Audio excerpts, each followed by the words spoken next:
1797 was the year that Nelson would finally find mass public acclaim and fame, but it was also a year in which he would come very close to losing his life.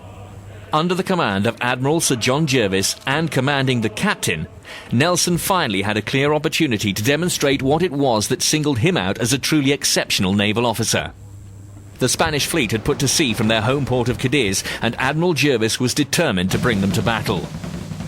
On the hazy morning of the 14th of February, off Cape St Vincent, Admiral Jervis, with 15 ships of the line, engaged the Spanish Admiral Don José de Cordoba with 27. Experience had taught Jervis that seamanship and rate of fire would win the day, not purely the number of ships. Old Jarvie, as he was known throughout the fleet, communicated his plan to his captains, and battle commenced. In a single line of ships, with Nelson near the rear, Jervis engaged the enemy.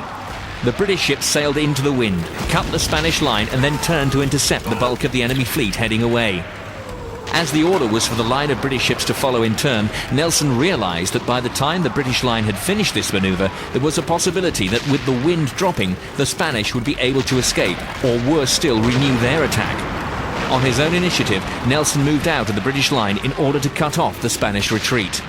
Supported by his old friend Cuthbert Collingwood, he engaged.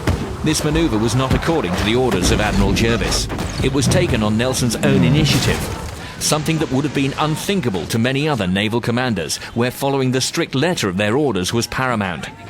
Admiral Sir John Jervis was a new breed of commander, one that understood the limitations of his role during a battle, and one who realized that Nelson's actions had been both inspired and courageous. Nelson was outgunned, and his ship in serious danger. However, his decision meant that he had been able to cut off the bulk of the Spanish fleet. Assisted by Captains Collingwood and Trowbridge, Nelson headed towards the Spanish ship San Nicolas, already heavily damaged, and boarded her. After a short battle, the ship surrendered to Nelson. He then went on to board the San Jose, which had collided with the San Nicolas, and lay alongside. This event went down in history.